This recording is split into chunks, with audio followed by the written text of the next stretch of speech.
प्रकाश times देख रहे हैं आप। मैं हूं आपके साथ पलक शर्मा। खबर लखनऊ से है। रायसेन जिले के उदयपुर क्षेत्र में सामाजिक बहिष्कार का एक गंभीर मामला सामने आया है। पिपरिया पुआरिया गांव के निवासी भरत सिंह धाकर ने आरोप लगाया है कि एक दलित परिवार ने यहां श्राद्ध समारोह में भोजन करने पर गाँव की पंचायत ने उनके परिवार को समाज से बाहर कर दिया है। अब इस घटना पर बाबा साहब भीमराव अंबेडकर वाहिनी के राष्ट्रीय अध्यक्ष अमर चौधरी ने कड़ी निंदा की है। अमर चौधरी ने कहा, यह घटना न केवल मानवाधिकार का उल्लंघन है बल्कि संविधान की मूल भावना के साथ खुली खिलवाड़ है और साथ ही किसी भी व्यक्ति या सामाजिक बहिष्कार करना एक दंडनीय अपराध है। हम मांग करते हैं कि प्रशासन तत्काल प्रभाव से कार्रवाई करे, दोषियों पर गिरफ्तार किया जाए उन्हें और पीड़ित परिवार की सुरक्षा सुनिश्चित की जाए और यदि शीघ्र ही न्याय नहीं मिला तो अंबेडकर वाहिनी बड़ा आंदोलन करने के लिए बाध्य होगी। अमर चौधरी ने प्रशासन से यह भी अपील की है कि इस प्रकार की घटनाओं पर सख्ती से रोक लगाई जाए ताकि भविष्य में कोई भी व्यक्ति जातिगत भेदभाव का शिकार न हो। प्रकाश टाइम्स हम इस वक्त मौजूद है राजधानी लखनऊ के बाबा साहब भीमराव अंबेडकर वाहिनी के प्रदेश कार्यालय पर। हमारे साथ बात करने के लिए राष्ट्रीय अध्यक्ष अमर चौधरी जी मौजूद हैं। जहां उत्तर प्रदेश सरकार और योगी सरकार और मोदी सरकार जातिवाद को मिटाने का काम कर रही है और कहती किसी तरीके का कोई जातिवाद नहीं, सब एक समान है, चाहे वो हिंदू हो, मुस्लिम हो, दलित हो, अल्पसंख्यक हो। इसी विषय पे एक मामला मध्य प्रदेश से सामने आया है जहां पे एक दलित युवक के घर खाना पड़ गया भारी, तो उसको शुद्धिकरण की बात हो रही है। इसी विषय पे हमारे साथ बात करेंगे अमर चौधरी जी। क्या राय रखते हैं और क्या कहना चाहेंगे? देखिए, बाबा साहब भीमराव अंबेडकर वाहिनी इस बात की घोर निंदा करती है कि भारत में जहां एक तरफ खासकर मध्य प्रदेश के बागेश्वर धाम धीरेन्द्र कृष्ण शास्त्री एक तरफ ललकारते हैं कि हिंदू राष्ट्र बनाएंगे, जात पात की विदाई करेंगे, लेकिन उन्हीं के मध्य प्रदेश के रायसेन जिले का एक मामला सामने आया है जहां पर श्रद्धांजलि सभा में एक भरत धाकर जी को खाना खाना भारी पड़ गया। जो आपने देखा होगा श्रद्धांजलि सभा चल रही थी, उसमें वो खाना खाने गए हुए थे। जो रायसेन जिला था, संतोष पराले जी के घर में एक श्रद्धांजलि सभा चल रही थी, उसमें उन्होंने खाना खाया भरत धाकर जी ने। तो उन पर कुछ मनुवादी जो थे, सामंतवादी थे, उन्होंने शुद्धिकरण की बात कही कि आपने दलित के घर में खाना खाया है तो शुद्धिकरण करना पड़ेगा। और शुद्धिकरण में कई गांवों को, कई क्षेत्र के लोगों को, ब्राह्मणों को भोजन कराना, गंगा जल से शुद्धिकरण, मतलब दलित समुदाय क्या समाज का हिस्सा नहीं है? और अगर जात पात की विदाई की बात करते हैं, हिंदू राष्ट्र बनाने की, बागेश्वर धाम के जो धीरेन्द्र कृष्ण शास्त्री हैं, उन्होंने बात की कि हम हिंदू राष्ट्र बनाएंगे, तो क्या ऐसे ही हिंदू राष्ट्र बनेगा? क्या यही है सपनों का भारत? क्या यही है भारत सोने की चिड़िया? हमारा देश विकसित होता जा रहा है, जहां जातिवाद तो खत्म होता देख रहे हैं, तो ये मध्य प्रदेश भी भारत का हिस्सा है, तो क्या गांव में अभी तक ये परंपरा जारी है? देखिए, गांव की बात की जाए, अगर भारत के मध्य प्रदेश की बात हो या आपके मध्य प्रदेश के अलावा राजस्थान की बात हो, तो इन सब प्रदेशों में आप जब पहुंचेंगे तो दलितों को अपमान का सामना करना पड़ता है।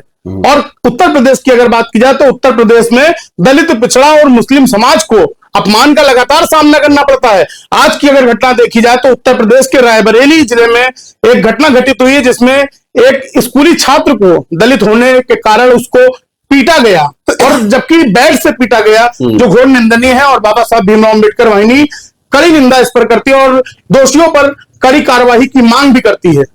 चुनाव के समय दलित मुस्लिम सब भाई हो जाते हैं, चुनाव जैसे ही खत्म होता है सब भेदभाव क्यों होने लगता है? देखिए, भाजपा की शुरू से नीति रही है फूट डालो राज करो, और भाजपा कहीं ना कहीं ये हिंदू मुस्लिम की लड़ाई, दलित मुस्लिम की लड़ाई, दलित ब्राह्मण की लड़ाई, मंदिर मस्जिद पर लड़ाई, ये सब मुद्दे कहीं ना कहीं भाजपा के लिए कोई नई चीज नहीं है, क्योंकि इन्होंने शुरू से ही सामंतवादी चेहरा अपना दिखा रखा है। और अगर आप किसी भी थाने, किसी भी चौकी या किसी भी प्रशासन में चले जाए तो आपको सिर्फ सामंतवादी नजर आएंगे बड़ी कुर्सियों पर। कोई भी आपको दलित, पिछड़ा, मुस्लिम समाज का जल्दी नहीं नजर आएगा। बड़ी कुर्सियों पर सिर्फ और सिर्फ ब्राह्मण ठाकुर विराजमान है। कहीं ना कहीं ये जो दोहरा रवैया और दोहरा चेहरा दिखाने का काम भारत में भाजपा सरकार कर रही है, वो भी कहीं ना कहीं निंदनीय है, क्योंकि जात पात की विदाई ये करना चाहते हैं, लेकिन जात पात की विदाई कहीं नहीं हो रही है। और इस देश में पहले आतंकवादियों का दौर था, आज जातंकवादियों का दौर है, और इन जातंकवादियों को उखाड़ के फेंकने का काम अम्बेडकर वाहिनी का हर वो सिपाही करेगा जो बाबा साहब के मिशन और मूवमेंट्स को चलाना चाहता है। कहीं ना कहीं दलित समाज देखा जाए बढ़ जाता है चुनाव के टाइम, तो उस समाज को क्या मैसेज देना चाहेंगे? लोगों के बहकावे में आ जाता। देखिए, लोगों के बहकावे में पहले लोग आ जाते थे, लेकिन आज का दलित मजबूत हो रहा है, आज का मुस्लिम मजबूत और जागरूक हो रहा है, आज का पिछड़ा भी कहीं ना कहीं भारत का जो ये संविधान है, बाबा साहब का जो संविधान है, इस संविधान को लेकर चलने का काम कर रहा है। क्योंकि आज के दौर में जो 85% के मूल निवासी हैं, बाबा साहब के मानने वाले हैं, जो भारत के देश के लिए जिन्होंने आजादी के समय हो या किसी भी आपदा के समय की बात हो, जिन्होंने बलिदान दिया, दलित, पिछड़े, मुस्लिम, जिन्होंने आजादी के समय अपने परिवार, अपने बच्चे गंवा दिए, उन सब को अब जागरूक होना पड़ेगा, और जागरूक भी हो रहे हैं अपने हक और अधिकार के लिए। क्योंकि अब दलित, पिछड़ा, मुस्लिम समाज हक मांगने का नहीं, हम हक छीनने का काम करेंगे। एसआईआर को लेके बड़ी लोगों में भ्रमति थी, खास तौर से दलित और मुसलमानों में। कह रहे थे मेरा वोट काटा जा रहा है, मेरा नाम नहीं आया लिस्ट में, तो इसको किस नजरिए से देखते हैं? देखिए, वो तो सरकार का एक प्रकरण था एसआईआर कराना। एसआईआर से ये भी हो गया कि मतलब कौन वोटर अभी है, कौन जीवित है, कौन नहीं है, तो उससे एक ये भी खानापूर्ति हो जाती है कि एसआईआर के माध्यम से जानकारियां सरकार तक पहुंच सकती हैं, और लोगों को एसआईआर फॉर्म जरूर भरना चाहिए, वरना उनका वोट कहीं ना कहीं कट जाएगा। जो बाबा साहब ने वोट देने का अधिकार हमें दिया था, वो अधिकार छीन ना जाए, इसलिए एसआईआर फॉर्म जरूर भरे आप। 27 के चुनाव को किस नजरिए से देखते हैं? आपकी पार्टी, आपकी वाहिनी। देखिए, अंबेडकर वाहिनी की बात की जाए, 27 के चुनाव में हम उसी पार्टी का, उसी राजनीतिक दल का समर्थन करेंगे जो संविधान बचाने की बात करेगा, देश को एक माले में पिरोने का काम करेगा, जो दलित, पिछड़ा और मुस्लिम समाज को लेकर चलने का काम करेगा। अन्यथा जो सामंतवादी हैं, जो रूढ़िवादी हैं, जो मनुवादी हैं, उनको उखाड़ कर फेंकने का काम अंबेडकर वाहिनी के एक कार्यकर्ता से लेकर पदाधिकारी तक सभी जोर लगा देंगे मनुवाद को खत्म करने में। आपके काफिले में लाखों की संख्या हो गई है, क्या किसी पार्टी के साथ गठबंधन की अभी उम्मीद लग रही है आपको? देखिए, गठबंधन की कोई उम्मीद नहीं है, लेकिन हम फिर से और कई मंचों से हमने इस बात की हुंकार भरी है कि जहां पर हमारे दलित, पिछड़े, मुस्लिम भाई का सम्मान होगा, हम उसी पार्टी का समर्थन देंगे, चाहे वो आजाद समाज पार्टी हो, चाहे वो बहन जी की पार्टी हो, या अखिलेश यादव जी की समाजवादी पार्टी हो, क्योंकि यही 3 विकल्प है हमारे पास। भाजपा में तो हम लोग जाने से रहे। बहन कुंवारी मायावती जी के साथ क्या आपका गठबंधन रहेगा अगर ऑफर आता है तो? देखिए, ऑफर आता है तो वो हमारी आदरणीय है, वो हमारे समाज की वो मसीहा है जिन्होंने दलितों को सम्मान दिलाने का काम किया और दलितों को कुर्सी पे बैठने का अधिकार दिया। बाबा साहब ने अगर हमारे अधिकारों के लिए लड़े हैं तो कहीं ना कहीं वैसा ही योगदान मान्यवर काशीराम साहब जी का और बहन जी का भी है, जिन्होंने आज दलित समाज में एक अलग पहचान बनाई, और बहुजन शेरनी, बहन जी बहुजन शेरनी के नाम से जानी जाती है। उनका तो हम मरते दम तक सम्मान करेंगे। तो ठीक है, ये तो हमारे साथ अमर चौधरी, उन्होंने कहा हम दलितों और अल्पसंख्यकों पे कहीं से अत्याचार नहीं होने देंगे। वीडियो जर्नलिस्ट नरेश के साथ मैं दानिशवान, आगाज टाइम्स, लखनऊ। नमस्कार। खबर हमीरपुर से है, जहां हमीरपुर पुलिस टीम पर हमला करने के मामले में आरोपी को किया गया पुलिस में एनकाउंटर। आपको बता दें, पुलिस टीम पर हमला करने के मामले में पुलिस ने तीसरा हाफ एनकाउंटर किया है और वारदात में शामिल आरोपी को पुलिस से हुई पुलिस की मुठभेड़। आपको बता दें, पुलिस मुठभेड़ में एक आरोपी के पैर में लगी गोली लगने से आरोपी घायल हुआ है। दबिश के लिए पहुंची पुलिस टीम पर आरोपियों ने की थी फायरिंग। पुलिस की जवाबी कार्रवाई में आरोपियों के पैर में लगी गोली, घायल आरोपी को इलाज के लिए अस्पताल में कराया गया भर्ती। पुलिस ने आरोपी के पास से दरोगा को लूटी हुई पिस्तौल बरामद की है और साथ ही पुलिस ने जांच इंचार्ज की तहरीर पर 19 नामजद और एक अन्य के खिलाफ दर्ज किया था मुकदमा। कुरारा थाना क्षेत्र के अकौना मोड़ के पास पुलिस ने किया तीसरा हाफ एनकाउंटर।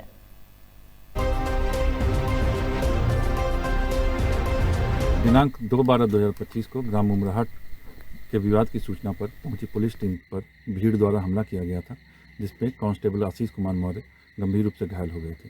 इस घटना के संबंध में थाना कुरारा पर मुकदमा अपराध संख्या 275/25 19 नामजद तथा अन्य अभियुक्तगणों के विरुद्ध सुसंगत धाराओं में लिखा गया था। आज दिनांक 10/12/2025 को पुलिस टीम द्वारा नामजद अभियुक्त दुर्गा निषाद को हिरासत में लिया गया। अभियुक्त की निशानदेही पर घटना के समय छीनी गई उप निरीक्षक की सर्विस पिस्टल एवं मैगजीन की बरामदगी हेतु पुलिस टीम मिश्रीपुर के पास कौना मोड़ के जंगलों में पहुंची।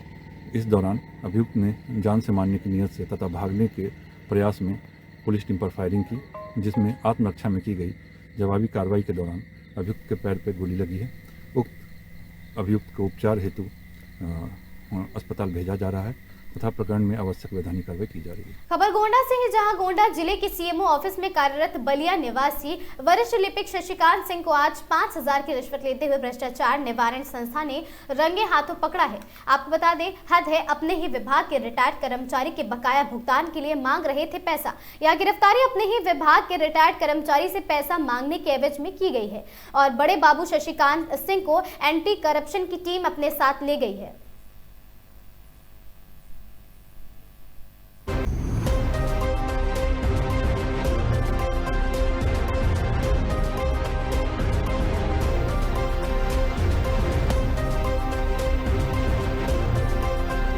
उत्तर प्रदेश के जनपद अमरोहा थाना रहरा क्षेत्र के अंतर्गत एक सनसनीखेज मामला सामने आया है। बताते चले कि थाना रहरा क्षेत्र के अंतर्गत 4 साल की मासूम बच्ची के साथ पड़ोस के रहने वाले 32 वर्षीय अभियुक्त ने दुष्कर्म करने का मामला सामने आया है। रहरा पुलिस ने तुरंत कार्रवाई करते हुए आरोपी को गिरफ्तार कर लिया है। जानकारी के अनुसार एक 32 वर्षीय युवक ने इस घटना को अंजाम दिया है और पीड़िता के परिजनों की शिकायत पर थाना रहरा पुलिस ने तत्काल मुकदमा दर्ज कर लिया। मामले की गंभीरता को देखते हुए पुलिस ने सक्रियता दिखाते हुए आरोपी को गिरफ्तार कर लिया है। गिरफ्तार अभियुक्त को माननीय न्यायालय में पेश किया जा रहा है।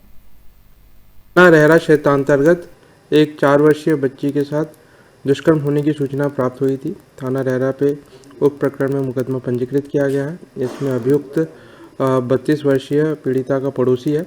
इसमें अभियुक्त को गिरफ्तार कर लिया गया है। विधिक कार्रवाई प्रचलित है। थाना रहरा क्षेत्र अंतर्गत एक 4 वर्षीय बच्ची के साथ दुष्कर्म होने की सूचना प्राप्त हुई थी। थाना रहरा पे उक्त प्रकरण में मुकदमा पंजीकृत। आपको बता दें, खबर गोंडा से है, जहां खनन माफियाओं पर सख्ती और साथ ही एसडीएम नेहा मिश्रा सख्त हैं।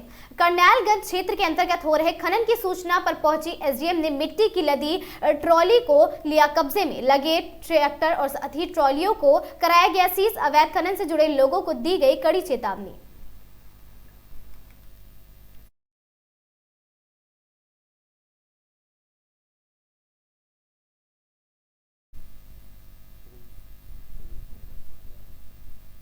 सीएम योगी आदित्यनाथ का जौनपुर दौरा आज है। सुबह 11:20 पर जौनपुर पहुंचेंगे सीएम। लगभग 40 मिनट जौनपुर में रहेंगे सीएम और मंत्री गिरीश चंद्र यादव के आवास जाएंगे सीएम। मंत्री गिरीश चंद्र यादव के पिता को देंगे श्रद्धांजलि। समस्तपुर पनियारिया गांव में आएंगे सीएम योगी।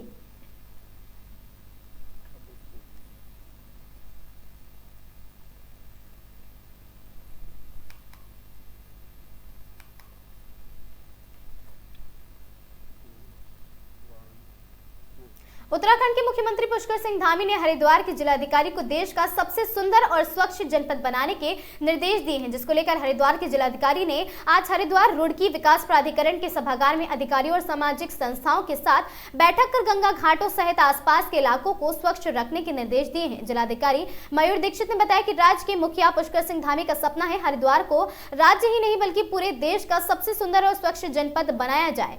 उसके लिए सभी विभाग द्वारा कार्य कराए जाए। गैर सरकारी संस्थाओं उसके साथ ही आज एक बैठक की गई है। साथ ही सभी को गंगा घाट और शहर को स्वच्छ रखने को कहा गया है।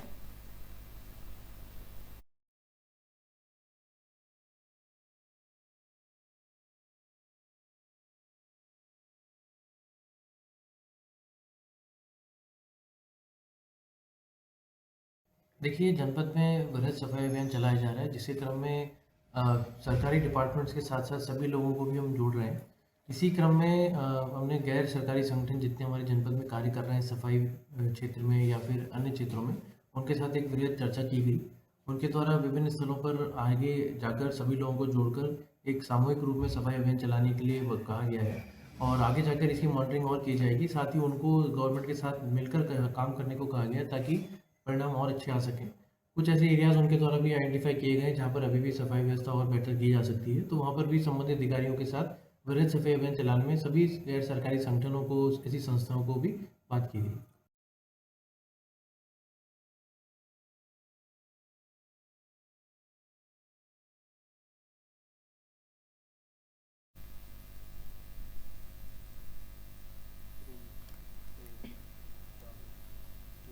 जिलाधिकारी के निर्देश पर हरिद्वार में स्लीपर बसों की अनियमितताओं के खिलाफ चलाया जा रहा विशेष चेकिंग अभियान लगातार जारी है। चंडी चौक और बहादुराबाद क्षेत्र में एआरटीओ प्रशासन निखिल शर्मा तथा एआरटीओ प्रवर्तन नेहा झा के नेतृत्व में संयुक्त टीम ने देर शाम तक सघन निरीक्षण किया है। अभियान के दौरान अब तक 10 ऑल इंडिया टूरिस्ट आपको बता दें परमिट बसों को विभिन्न अभियोगों में बंद कर दिया गया है, जबकि 50 से अधिक बसों के चालान काटे गए हैं, जिनमें से जांच में टीम ने ओवरलोडिंग, बिना अनुमति संचालन और साथ ही परिवर्तन परमिट की वैधता, ड्राइविंग लाइसेंस, फिटनेस बीमा तथा यात्रियों की सूची की विस्तृत जानकारी ली है। कई बसें दिल्ली, जयपुर, लखनऊ आदि मार्गों पर नियमों का पालन किए बिना संचालित होती मिली है। अधिकारियों ने स्पष्ट कहा है कि यात्री सुरक्षा सर्वोच्च प्राथमिकता है और नियम तोड़ने वालों पर संचालकों पर आगे भी कड़ी कार्रवाई जारी रहेगी।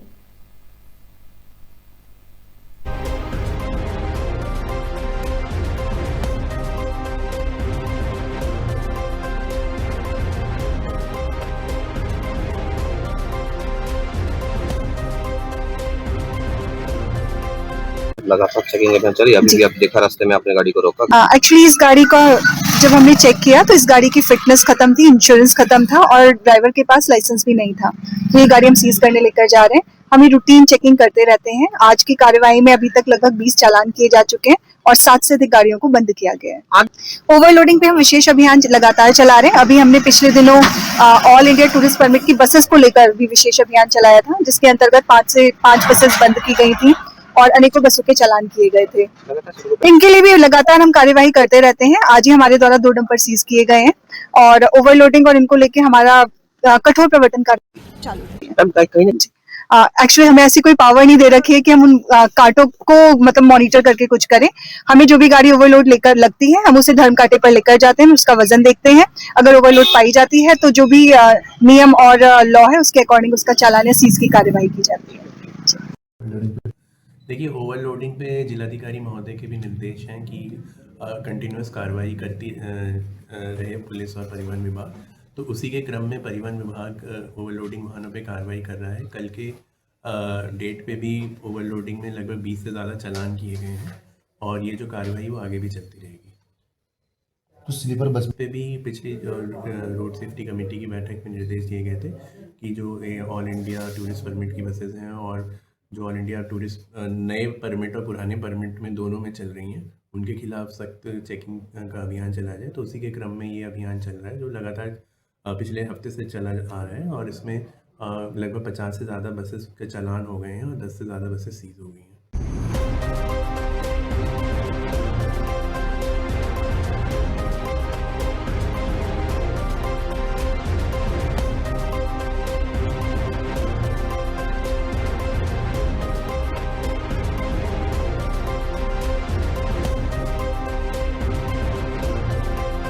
लगातार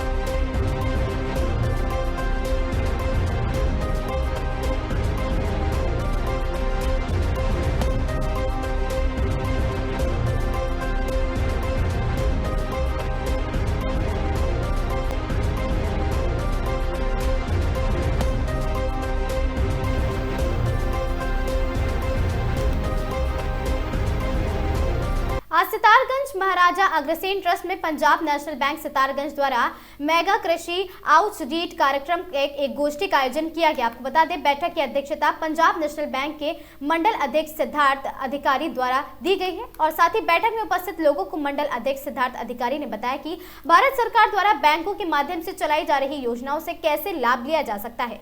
लाभ वाली योजनाओं को विस्तार से बताया गया और साथ ही साथ वहां पर नेशनल बैंक भारत का सबसे बड़ा बैंक है। बैंक से कर्ज लेकर जो लोग अपना स्वयं का रोजगार चलाना चाहते हैं उनको बैंक अनेक प्रकार की सुविधाएं उपलब्ध करवाता है। डेयरी लोन, कृषि लोन, उद्योग लोन, मुद्रा लोन आदि योजनाओं में कम ब्याज पर ऋण उपलब्ध करवाता है। वहीं सितारगंज पंजाब नेशनल बैंक के मैनेजर निखिलेश तिवारी ने गोष्ठी में बोलते हुए बताया कि सितारगंज पंजाब नेशनल बैंक भारत सरकार द्वारा चलाई जा रही अनेक प्रकार की रोजगार से संबंधित योजनाओं के तहत कम ब्याज पर ऋण उपलब्ध करवाता है। सितारगंज क्षेत्र के सैकड़ों लोग बैंक से जुड़े हुए हैं और योजनाओं के माध्यम से ऋण ऋण लेकर स्वयं का रोजगार चलाकर अत्यधिक और साथ ही अत्यधिक लाभ ले रहे हैं। वहीं गोष्ठी में शामिल हुए स्वयं समूह से जुड़ी हुई महिलाओं ने बताया कि सितारगंज पंजाब नेशनल बैंक से होते हुए कम ब्याज पर कर्ज लेकर स्वयं को रोजगार चला रहा है, जिससे अच्छी आमदनी हो रही है। वहीं महिलाओं ने बताया कि अपना बिजनेस चलाने के लिए पंजाब नेशनल बैंक सितारगंज में लोगों से जुड़कर अपना रोजगार चलाकर लाभ का फायदा उठाना चाहिए।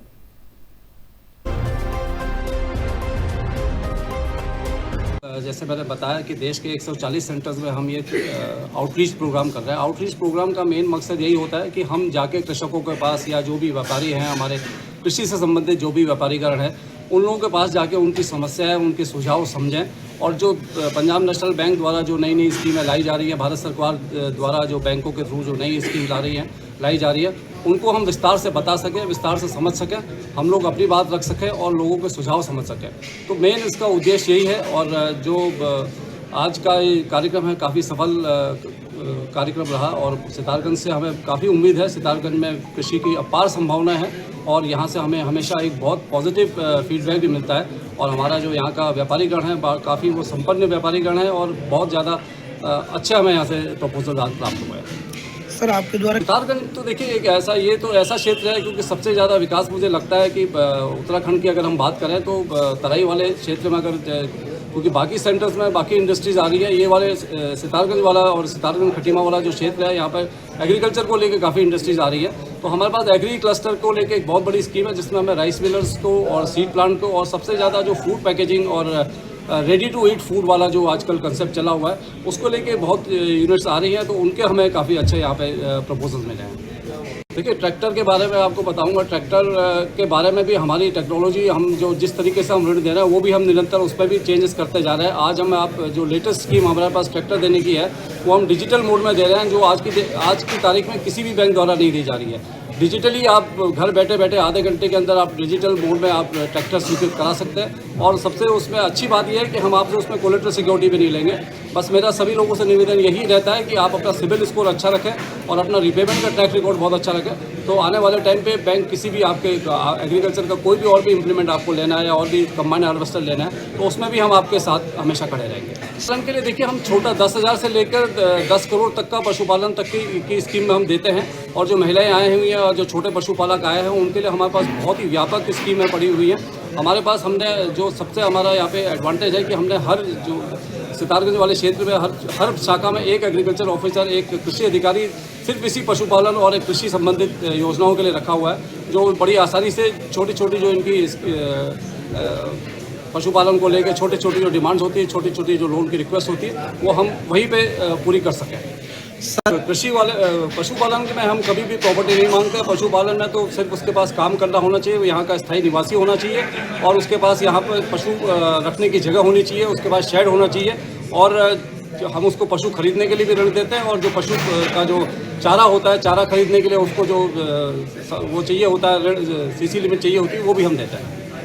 हमारा बैंक, पंजाब नेशनल बैंक, एक एग्रीकल्चर आउटरीच प्रोग्राम जो कि सभी कृषि साथियों को और जो कृषि व्यवसाय से जुड़े हुए जितने भी उद्यमी हैं, उनके प्रोत्साहन के लिए, उनमें एक अपनी अप्रोच बढ़ाने के लिए ये प्रोग्राम आज आयोजित किया गया है। ये पूरे भारतवर्ष में आज 140 सेंटर में आयोजित किया जा रहा है और हमारे मंडल कार्यालय हल्द्वानी में भी ये 2 जगहों पर करा जा रहा है। एक सितारगंज में किया जा रहा है और दूसरा कार्यक्रम हमारा काशीपुर में किया जा रहा है।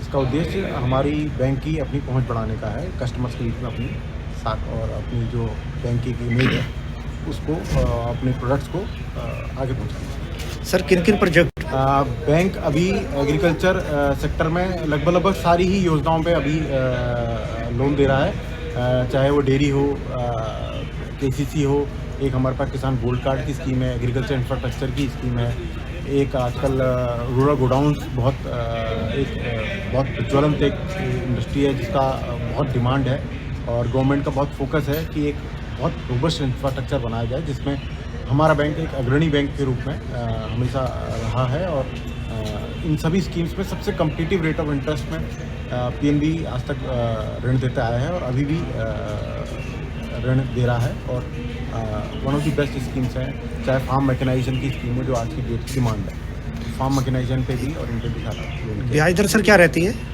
ब्याज दर किसी क्षेत्रों में, क्योंकि एक गवर्नमेंट की प्रायोरिटी है, भारत सरकार की प्रायोरिटी है कि हमारा कृषि क्षेत्र जो कि भारत की इकोनॉमी का बिल्कुल सूत्रधार है, बेस है हमारा, तो उस पर लगभग 60% से ब्याज दर है। भंडारण में जो गवर्नमेंट की सब्सिडी मिलने के बाद जो है वो 6% तक भी है। तो इसमें मैक्सिमम रेट ऑफ इंटरेस्ट हमारे बैंक ने, पंजाब नेशनल बैंक ने खास तौर से कृषि क्षेत्र को देखते हुए यहाँ पे एग्रीकल्चर कस्टमाइज स्कीम एक हम लोगों ने एग्री क्लस्टर अप्रूव किया हुआ है, जिसमें बड़े उद्योगों को भी जो है वो बहुत ही रियायती दर 7-7.25% पे ब्याज दर 7.5% तक में लोन दिया जा रहा है। सर ये मुद्रा लोन भी चल रहा है, क्या है सर? मुद्रा लोन स्कीम जो है वो उन उद्यमी के लिए जो आज की डेट में अपना व्यवसाय बढ़ाना चाह रहे हैं और नया व्यवसाय स्थापित करना चाह रहे हैं, बैंक से जुड़ना चाह रहे हैं, जिनका अपना एक कार्य उन्होंने स्टार्ट करा है, कोई अपना एंटरप्रेन्योरशिप स्टार्ट करी है और वो बैंक से अपना एक काम करने के बाद बैंक से एक सहायता चाहते हैं कि बैंक हमको एक वित्तीय सहायता प्रदान करे जिससे हम अपना काम को बढ़ा सकें, अच्छा कर सकें। उसके लिए बैंक ने मुद्रा स्कीम करी है और ये हमारा बैंक बैंकिंग इंडस्ट्री में गिने चुने बैंकों में सबसे पहला बैंक है जिसने इस प्रोसेस को पूरा डिजिटल कर रखा है। मीन्स अगर कोई हमारा कोई एक हमारा कस्टमर जो है जो बैंक से जुड़ा हुआ है और वो आज की डेट में एक अपना काम करता है, वो कहता है कि जी मेरा बहुत अच्छा आपसे लेन देन है और मैं आपसे लोन लेना चाहता हूँ, तो बैंक में बिना भेदभाव, बिना किसी चीज़ को उसको फुली डिजिटल प्रोसेस कर दिया ताकि उसका जो कार्य, उसकी जो क्षमता है उसके हिसाब से उसको ऋण मिले। सर हमारे यहाँ मुद्रा लोन की स्कीम का कोई ऐसा पैमाना नहीं है। आप उसमें 3 अलग अलग स्लैब है, एक 50,000 तक का है, एक 10 लाख तक का है, एक 5 लाख तक का है, एक 10 लाख तक का है और अब एक स्कीम को बढ़ा के 20 लाख तक का भी कर दिया गया है तरुण प्लस। तो उसमें 20 लाख रुपए तक का जो ऋण है वो मैक्सिमम स्वीकृत किया जा रहा है और उसमें फुली ऑटोमेटिक, जैसे किसी ने छोटा लोन लिया फिर उसने उसको समय पर चुका दिया, उसको बढ़ा रहा है, अपना काम बढ़ा रहा है, जैसे जैसे वो अपना काम बढ़ा रहा है वैसे वैसे बैंक भी उसको उस वित्तीय सहायता को अपनी बढ़ाता जा रहा है। अभी इसमें मुद्रा में प्रावधान नहीं है, मगर क्या होता है कि इसमें गारंटी कवरेज जो है वो सरकार के द्वारा किया जा रहा है, क्योंकि सरकार भी चाहती है कि बैंक भी आश्वस्त रहें कि अगर आप कोई लोन दे रहे हैं तो उसमें 10 लाख रुपए तक तो कोई भी प्रॉपर्टी की आवश्यकता किसी प्रकार की नहीं है। 10 लाख से ऊपर के ऋण में अगर उद्यमी चाहे कि भाई मेरे को आप बिना कोलेटरल कर दें तो वो भी पॉसिबल है। उसमें जो फीस होती है सरकारी गारंटी की फीस वो गवर्नमेंट को पे जो होती है वो उद्यमी द्वारा की जाती है और उससे ऊपर चाहे तो उद्यमी अपनी प्रॉपर्टी रखना चाहे, कोई कहे कि मेरे पास संपत्ति है मैं आप उसको देना चाहता हूँ, मैं वो फीस नहीं देना चाहता तो वो भी पॉसिबल है। सर एक लास्ट, एनपी वालों के साथ सर क्या रहता है? एनपी के लिए मैं कहना चाहूँगा कि ये आज की डेट में जैसा आप जान रहे हैं कि बैंकिंग एक इंडस्ट्री, एक ऐसी इंडस्ट्री हुई कि हर छोटा व्यवसायी और बड़े से बड़ा व्यवसाय तो बैंक के सहयोग के बिना आगे नहीं बढ़ सकता। और जिस तरीके का अब बैंक सपोर्ट करने लगे हैं, मतलब कोई सीमा नहीं है, अगर आप कार्य कर रहे हैं तो उसमें कोई सीमा नहीं है। यदि कोई बैंक से एनपीए करता है तो बैंक कभी भी नहीं चाहता है कि वो कभी भी खाता अपना खराब करे, बैंक चाहता है कि हम उसको पूरा सपोर्ट कर सकें और उसमें बहुत सारी उसको रियायतें भी दी जाती हैं कि भाई आप इसको उद्यम को अपने बंद ना करें, आप इसको चलाएं और उसको अच्छा करें ताकि आपको आने वाले समय पे भी कभी कोई कठिनाई ना आए। क्योंकि आज की डेट में एनपीए होने के बाद एक तरीके से कस्टमर जो बैंकिंग इंडस्ट्री बाहर हो जाता है, लोग छोटा लाभ करते हैं कि छूट आ जाएगी या इस तरीके से अपना जो खाता खराब कर लेते हैं, इस तरीके से बैंकिंग इंडस्ट्री बाहर हो जाता है। फिर वो उसमें किसी को सपोर्ट करने के लिए मतलब आपकी डिजिटल प्रोसेस है, मैं जैसे बता रहा हूँ, तो पूरा ऑटोमेटेड प्रोसेस आने लगे। उसमें अगर किसी का भी कोई सिबिल स्कोर खराब है या किसी ने भी अपना पुराना खाता खराब कर रखा है तो बैंक चाह के भी सपोर्ट कभी कभी नहीं कर पाते। हम चाहते हैं कि लोग अच्छे से अपना व्यवसाय करें और बैंक से वित्तीय पूंजी पे, बैंकों पे रियायती दरों पे जो लोन लिए जाते हैं वो समय पूरा चुकाएं और आगे काम करें और बैंक को और आगे। ठीक है। हरिद्वार में कुंभ मेले से पहले नया वीआईपी घाट नंबर 2 बनाया जा सकता है। मौजूदा वीआईपी घाट पर उत्तर प्रदेश सरकार का मालिकाना हक है। स्नान पर्व और खास मौकों पर ज्यादा भीड़ हो जाने से वीआईपी घाट पर व्यवस्थाएं कम पड़ जाती हैं और इसीलिए उत्तराखंड सिंचाई विभाग अपना वीआईपी घाट बनाने की योजना पर काम कर रहा है। धनुष पुल और सीसीआर के बीच खाली पड़ी जगहों को वीआईपी घाट के रूप में विकसित किया जा सकता है। मेला प्रशासन की ओर से इसके लिए उत्तराखंड सिंचाई विभाग को डीपीआर तैयार करने के निर्देश दिए गए हैं। अगर योजना आगे बढ़ती है तो कुंभ मेले से पहले घाट बना दिया जाएगा। इसका फायदा कुंभ मेले में मिलेगा।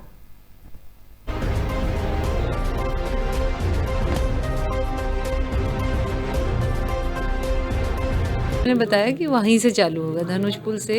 हम लोग जो हमारा CCR के साइड में एक घाट है उसको डेवलप करेंगे, फिर नीचे जो अंडरपास है उससे फिर हम दीनदयाल जो हमारी पार्किंग है उससे कनेक्ट होते हुए आगे आस्था पथ से सीधे जाते जाते। खबर नैनीताल से है, जहां मंगलवार देर रात मल्लीताल के सरस्वती शिशु मंदिर व दीना होटल में भीषण अग्निकांड का कुमाऊं आयुक्त ने आज मौके पर जाकर निरीक्षण किया। इसके साथ ही मल्लीताल पंथ से नैना देवी मंदिर तक हो रहे सौंदर्यीकरण कार्य, लोअर माल रोड चल रहे कार्यों व स्नो व्यू और साथ ही सभी कामों का निरीक्षण किया है।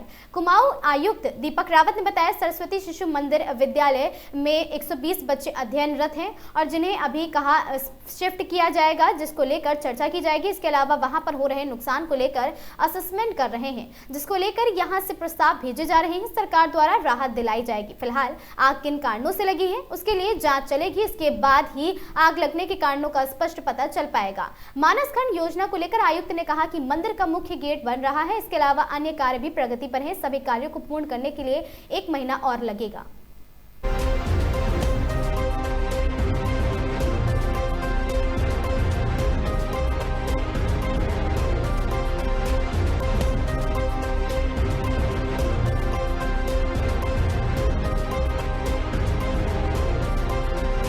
तो ये अग्निकांड एक्चुअली हुआ था और आज इसको मैंने देखा है तो उसमें पहली ट्रेजेडी तो ये है कि स्कूल वहाँ पे चलता था जिसमें 120 बच्चे वहाँ पे क्लासेस लेते थे। तो अभी इनको अल्टरनेटली कहाँ पे पढ़ाई की जाए इस पे अभी चर्चा हुई है। कोई ना कोई अल्टरनेट जगह का प्रयास किया जाएगा कि स्कूल को मिले और क्लासेस होते रहें।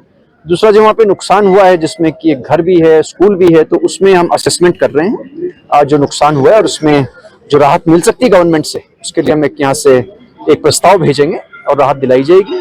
साथ ही साथ आग किन कारणों से लगी उसके लिए मैजिस्ट्रियल इंक्वायरी भी ऑर्डर कर दी गई है और उसमें ये पता चलेगा कि क्या कारण थे, शॉर्ट सर्किट था या कोई और लापरवाही थी, उसको देखा जाएगा। और अब की बार जो रिएक्शन टाइम था इसकी भी मैंने रिपोर्ट मंगवाई थी और मुझे फीडबैक ये मिला है कि जो रिस्पॉन्स था वो प्रॉम्प्ट था और टाइम पे फायर ब्रिगेड वहाँ पे पहुंची थी और हाइड्रेंट्स भी जो 2-3 मौके पे हैं वो भी काम कर रहे थे। जो चल रहा है मानसखंड के तहत इसके 2-3 कंपोनेंट्स थे। एक तो मेन गेट जो मॉल रोड से लगता है वो बनना है, बाकी में आपकी टाइल्स थी, दुकानें जो भोटिया मार्केट शिफ्ट हुआ था उनको दी गई थी वो हो चुका है। अभी टाइल्स का कुछ काम वर्तमान में बचा हुआ है जहाँ पे हम खड़े हैं इस पे चल रहा है और गेट की जो फाइनल डेकोरेशन है उसका काम भी यहाँ पे बचा हुआ है और नैना देवी जो मंदिर है उसकी जो दीवार को शिफ्ट होना है ये काम भी बचा हुआ है। तो इसमें इनको लगभग 1 महीने का समय और लगेगा। तो इसमें ध्यान रखा जाएगा कि अच्छी क्वालिटी का काम हो और समय रहते पूरा हो जाए। सबसे पहला तो यही है कि जो फॉरेस्ट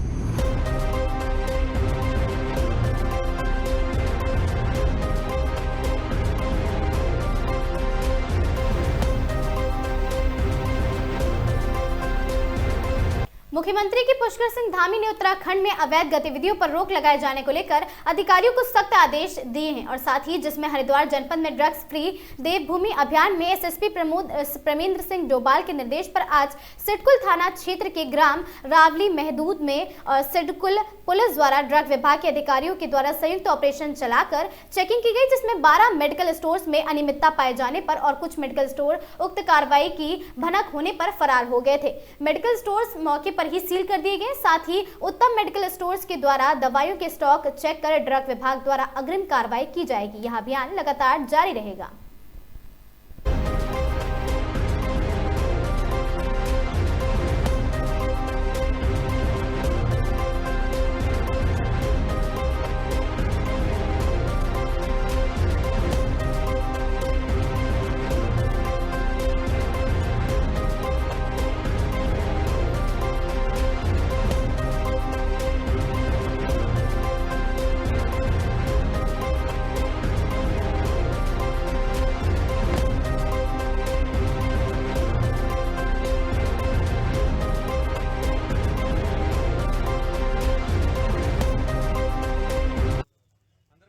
थाना सिडकुल एसएचओ को लगातार शिकायतें मिल रही थी रावली महदूद और चांद मार्केट से। उनके द्वारा आज ये पूरी टीम जो है गठित की गई और उसके द्वारा मुझे जो है टीम के साथ जो है विजिट करने को जो है आज हमें यहाँ पर आए हुए हैं और पूरा रावली महदूद और हमारे द्वारा चांद मार्केट का सघन अभियान के तहत निरीक्षण किया गया। आधे से अधिक मेडिकल स्टोर जो है वो फरार हो गए।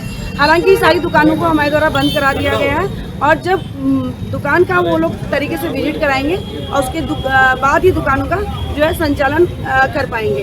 और उसके अतिरिक्त लगभग हमने आज जो है दर्जन से ऊपर मेडिकल स्टोर चेक किए हैं। आज से किस तरह जितने भी मेडिकल स्टोर वाले हैं उनसे यही कहना चाहती हूँ कि जो है कोई भी मेडिकल स्टोर वाला जो है नारकोटिक दवाइयों का दुरुपयोग ना करे। हमें अपने जो है प्रदेश को नशा मुक्त करना है और जिसके लिए लगातार पुलिस भी अपनी तरीके से कार्रवाई कर रही है और मेरे द्वारा भी उनके साथ सघन अभियान लगातार जारी रहेगा। जितने भी मेडिकल स्टोर हैं उनके द्वारा नियमों के तहत ही जो है मेडिकल स्टोर चलाए जाएंगे। अगर कोई सोच रहा है कि हम जो है दुकान छोड़ के या ताला लगा के भाग जाएंगे तो वो बच नहीं पाएंगे, उनके भी विजिट होंगे। मैडम कुछ पूछना है? अभी तक ऐसा कोई मामला मेरे पास आया नहीं है कि कॉस्मेटिक जो है दवाइयाँ रखता है। अगर रखता है, अगर कुछ नियमों का जो है उल्लंघन हो रहा है तो कार्रवाई होगी।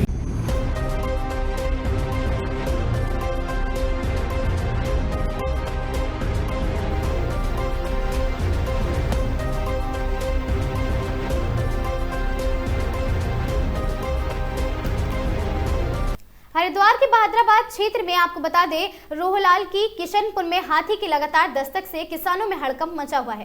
रात दिन खेतों में गन्ने की फसल को भारी नुकसान पहुंच रहा है, जिससे ग्रामीण अब आंदोलन की तैयारी कर रहे हैं। आपको बता दें, एसडीओ वन प्रभाग पूनम कैथोला ने चैनल से बात करते हुए बताया कि हाथी मेगा हाइबरवर्सी श्रेणी का वन्यजीव है और साथ ही इसी गतिविधि पर नजर रखने के लिए विभाग हर साल पर्याप्त मैन पावर तैनात करता है और साथ ही फसलों के नुकसान पर मुआवजा प्रक्रिया तुरंत शुरू कर दी जाती है। उन्होंने बताया कि मानव वन्यजीव संघर्ष रोकने के लिए बड़े कदम उठाए जा रहे हैं। आगामी कुंभ मेले को ध्यान में रखते हुए क्षेत्र सोलर फेसिंग हाथी सुरक्षा दीवार और सुरक्षा खाई पर प्रस्ताव भेजा गया है।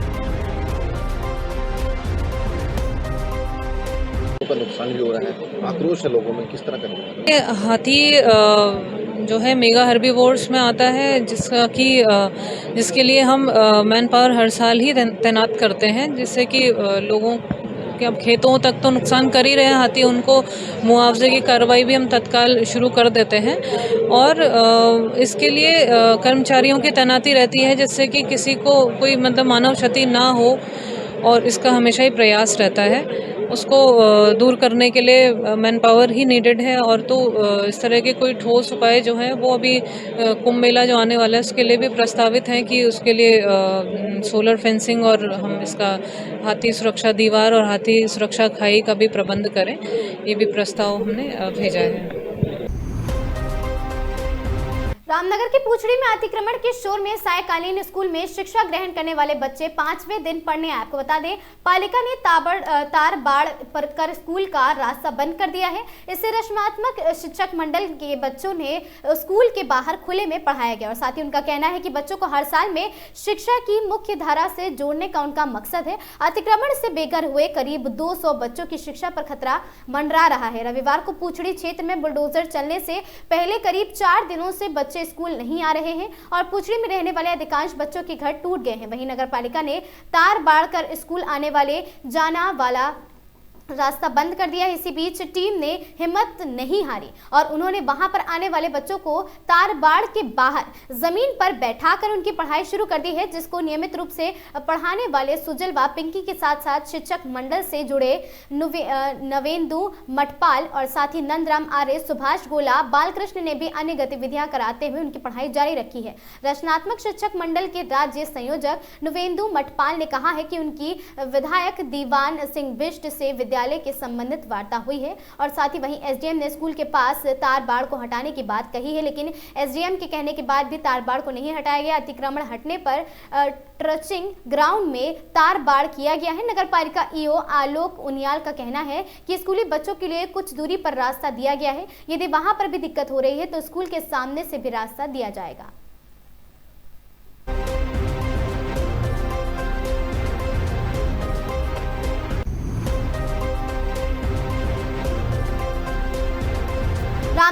पिपराई पश्चिम वन प्रभाग के फोटो और साथ ही हाथीडगर मार्ग पर जिप्सी संचालन बंद किए जाने के विवाद के मामले में जिप्सी स्वामियों ने डीएफओ प्रकाश चंद्र आर्य को ज्ञापन सौंपा है। आपको बता दें, जिप्सी स्वामियों ने कहा कि फाटो व हाथीडगर कॉर्बेट टाइगर रिजर्व के अंदर नहीं आता है। इसके बावजूद भी कुछ अराजक तत्व द्वारा सोशल मीडिया पर भ्रामक अफवाहें का प्रसार किया जा रहा है जो बेबुनियाद है। जिप्सी संचालकों ने सोशल मीडिया पर जारी की भ्रामक पोस्ट के खिलाफ आक्रोश व्यक्त करते हुए अराजक तत्व के खिलाफ कार्रवाई की मांग की है। अराजक तत्व द्वारा गेट पर तैनात वन कर्मियों के साथ अभद्र व्यवहार किया जा रहा है। उन्होंने कहा, जिप्सी परमिट का मामला वर्तमान में उच्च न्यायालय में विचाराधीन है, इसलिए फाटो व हाथीडगर क्षेत्र में जिप्सी का संचालन बंद करना औचित्य है। और साथ ही उन्होंने उच्च न्यायालय का फैसला आने तक उक्त दोनों जोनों में जिप्सी संचालन की प्रक्रिया जारी रखने की मांग की है। मामले में डीएफओ प्रकाश चंद्र आर्य ने कहा कि अराजक तत्व की भ्रामक गतिविधियों की जांच पर अग्रिम कार्रवाई की जाएगी।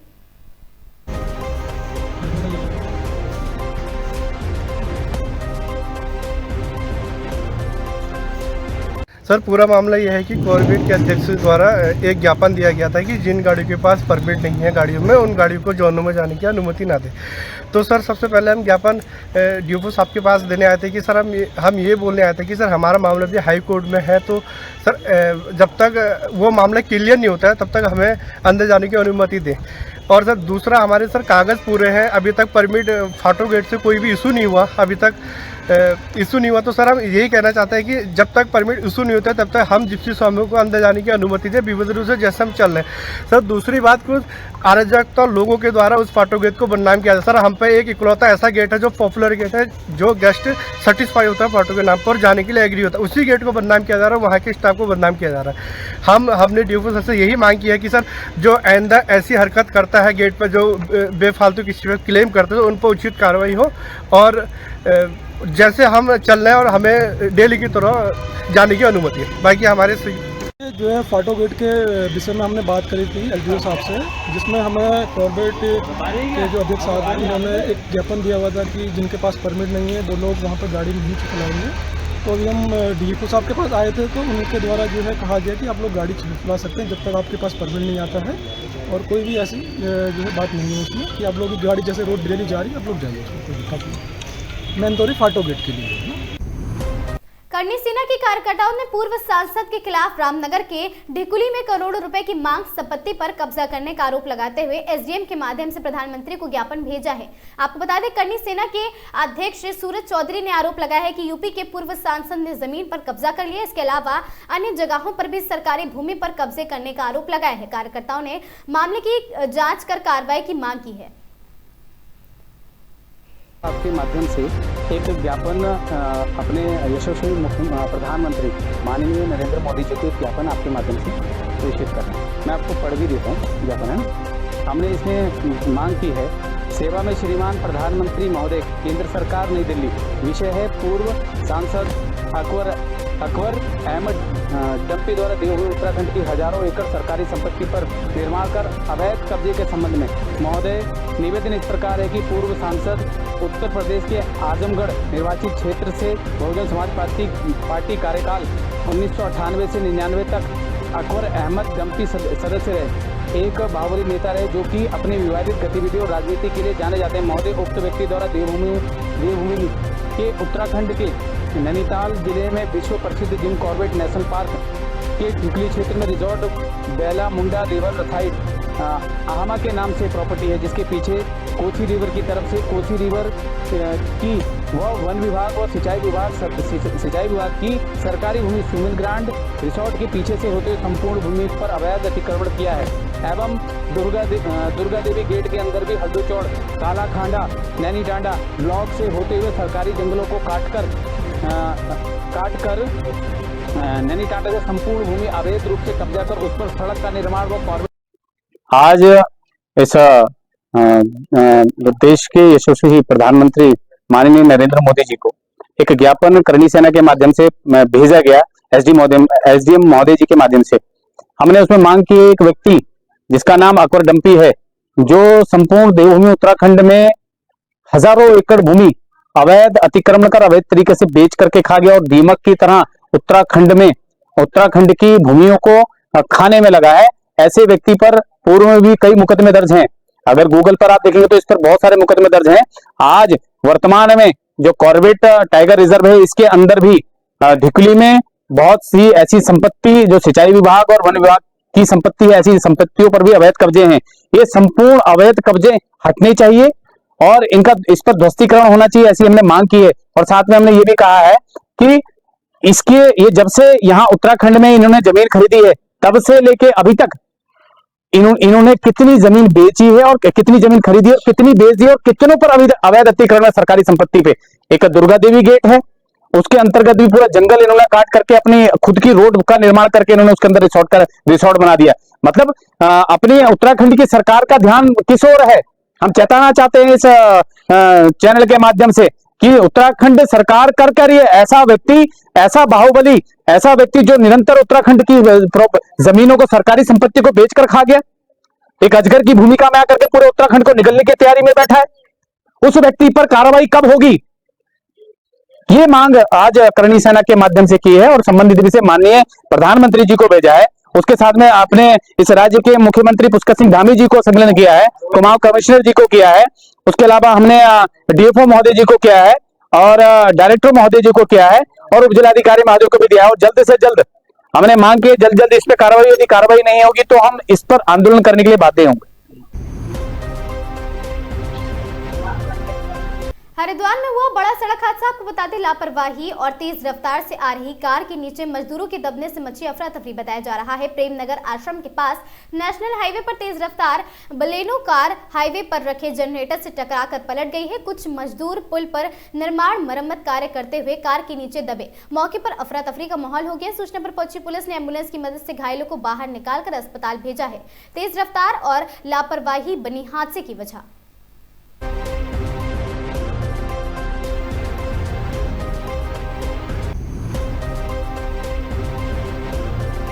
खबर ऋषिकेश से है, जहां मनसा देवी रेलवे फाटक पर पैदल चल रही एक महिला को बस ने चपेट में लेकर कुचल दिया है, जिससे महिला की मौके पर ही मौत हो गई है। पुलिस ने महिला का शव कब्जे में लेकर पोस्टमार्टम के लिए भेज दिया है। पुलिस ने बस और उसके ड्राइवर को हिरासत में ले लिया है। बुधवार की शाम करीब 4:30 बजे कंट्रोल रूम में पुलिस को सूचना मिली कि मनसा देवी रेलवे फाटक पर एक सड़क हादसा हुआ है। सूचना मिलते ही IDPL चौकी प्रभारी विनय शर्मा पुलिस फोर्स के साथ मौके पर पहुंचे हैं और देखा गया कि एक महिला की बस से कुचल जाने के कारण मौत हो गई है। पुलिस ने सबसे पहले शव को कब्जे में ले लिया और पोस्टमार्टम के लिए भेजा है। इस दौरान लोगों ने पकड़े ड्राइवर को पुलिस के हवाले कर दिया है और पुलिस ड्राइवर को हिरासत में लेकर चौकी ले गई है। बस को भी पुलिस ने अपने कब्जे में ले लिया। चौकी प्रभारी विनय शर्मा ने बताया कि महिला की पहचान 40 वर्षीय मीनाक्षी निवासी मनसा देवी के रूप में हुई है। मामले में पुलिस ने जांच शुरू कर दी है। जानकारी के मुताबिक महिला अपने पति प्रवीण के साथ हरिद्वार रोड से मनसा देवी फाटक की ओर जा रही थी, तभी रेलवे फाटक को क्रॉस करके आ रही बस की चपेट में आकर वह गिर पड़ी और बस ने महिला को कुचल दिया।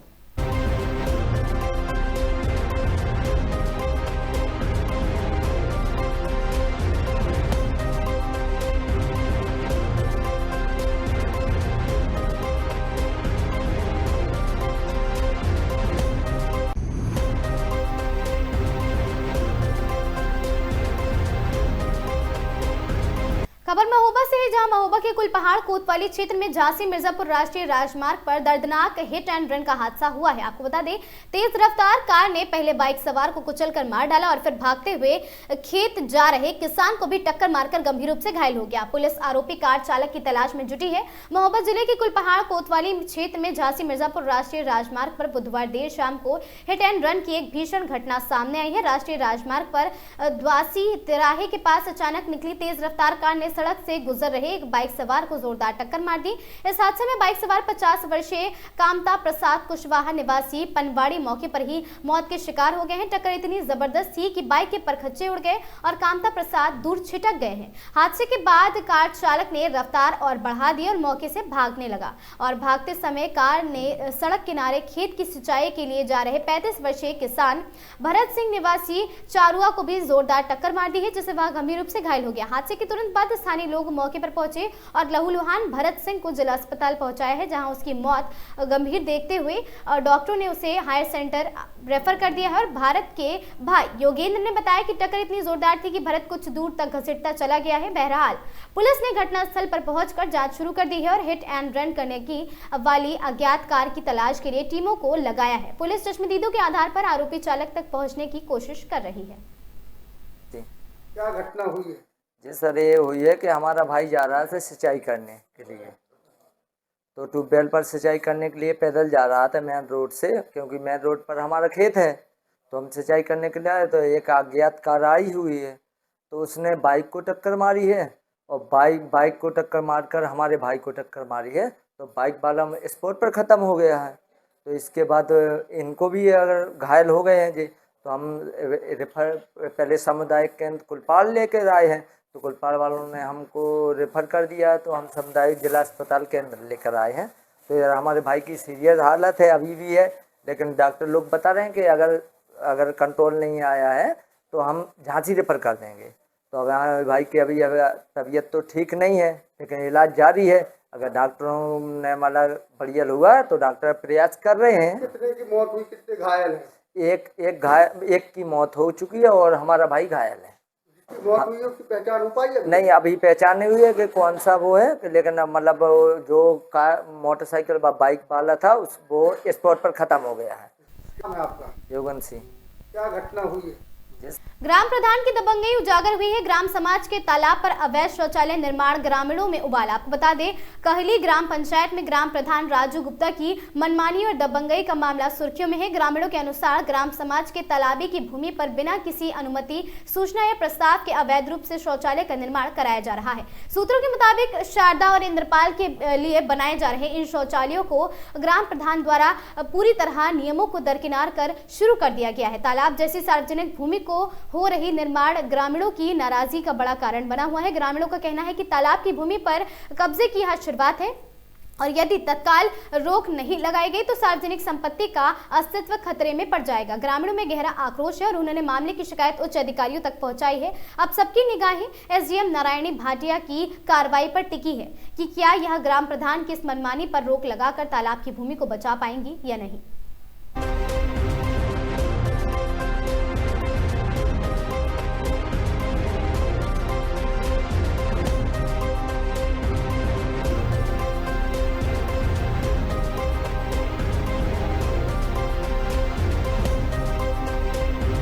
महोबा जिले में बढ़ती ठंड के चलते गौवंशों की सुरक्षा को लेकर जिलाधिकारी गजल भारद्वाज ने पनवाड़ी स्थित अस्थायी गौशाला का निरीक्षण किया है। इस दौरान गौशाला कर्मचारियों द्वारा चारे की अवस्था में परिवर्तित होते देख डीएम ने खंड विकास अधिकारी को फटकार लगाते हुए कहा कि बीडीओ साहब गौशाला की स्थिति सही नहीं है, 270 गौवंश का रखरखाव बेहतर नहीं है। डीएम गजल भारद्वाज की फटकार लगाते ही बीडीओ शर्मा के चलते केयरटेकर से बात करते हुए नजर झुकाते नजर आए हैं। महोबा जिले में बीते दिनों समाधान दिवस में एसडीएम द्वारा लापरवाही करने पर कमिश्नर की फटकार के बाद भी अधिकारी सुधरने का नाम नहीं ले रहे हैं। प्रशासनिक अधिकारियों के तमाम निर्देशों को दरकिनार कर अधीनस्थ अधिकारी लगातार कार्य में लापरवाही बरत रहे हैं। यही वजह है कि डीएम ने आज पनवाड़ी ब्लॉक में स्थित अस्थायी गौशाला का औचक निरीक्षण के दौरान बड़ी खामियां मिली हैं। गौवंशों के नाम पर निकलने वाली भारी भरकम धनराशि के बावजूद 270 वाली गौशाला में पर्याप्त चारा न मिलने पर डीएम गजल भारद्वाज ने बीडीओ को कड़ी फटकार लगाते हुए कहा कि बीडीओ साहब स्थिति सही नहीं है।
गौशाला का निरीक्षण किया है, क्या पाया है मैडम और क्या खामियां? आज पनवाड़ी की अस्थायी गौशाला का निरीक्षण किया गया है। इसमें 270 गोवंश का प्रेजेंस बताया गया है, क्योंकि सर्दी का समय है और सभी बीडीओज को निर्देश दिए गए हैं कि हर एक गौशाला में सर्दी की व्यवस्था करा लें, जिसमें अलावों का जलाना, गोवंश के लिए तिरपाल और इसके अलावा सभी जो हमारी गौशालाएं हैं उसमें कैमरा व्यवस्था के निर्देश दिए गए हैं। ये कैमरा जैसे यहाँ जो पे भी लगा हुआ है, एक तो भूसा गोडाउन के आगे कैमरा लगा है और एक जो गोवंश को डायरेक्टली मॉनिटर करने के लिए कैमरा लगा है, लेकिन एंट्री गेट पर भी एक कैमरा होना जरूरी है जो ये देखा जा सके कि क्या कौन व्यक्ति एंट्री कर रहा है, कब चारा आ रहा है, कब जा रहा है, इसकी मॉनिटरिंग के लिए निर्देशित किया गया है। सर्दी बढ़ रही है, अन्य ग्राम प्रधानों को क्या निर्देश हैं ताकि जल्द जल्द व्यवस्था हो जाए गौशाला में? सभी ग्राम प्रधानों को सभी ब्लॉक्स में यही निर्देश है कि सर्दी की व्यवस्थाएं अभी से दुरुस्त कर लें और इसमें जो गोवंश के लिए तिरपाल की व्यवस्था है, हरे चारे की व्यवस्था है, अलावों की व्यवस्था है,